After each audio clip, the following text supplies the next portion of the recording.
యోహాను సువార్త 19వ అధ్యాయము 28వ వచనము. సమస్తమును సమాప్తమైనదని యేసు ఎరిగి లేఖనము నెరవేరునట్లు నేను దప్పిగొనుచున్నానెను. ఆమేన్. యేసు ప్రభు జీవజలముల ఊట. ఆయన నిత్యజీవమునకై ఊరడి నీటి బుగ్గగా ఉండెను. ఆయన దాహము శారీరకంగా తాత్కాలికమైనది.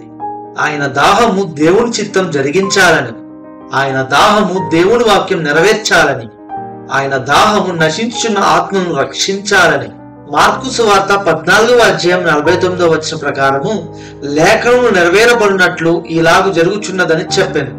లూకా సువార్త 19వ అధ్యాయము 10వ వచనంలో నశించిన దానిని వెతికి రక్షించుటకు మనుష్య కుమారుడు వచ్చేనని చెప్పాను. అంటే యేసుక్రీస్తు ప్రభువు తన ఘనత కొరకు ఈ లోకమునకు రాలేదు, కానీ అపవాది చెర నుండి నశించిపోతున్న అనేక ఆత్మల రక్షణ కొరకు తన ప్రాణంను వెలయించుటకు వచ్చెను.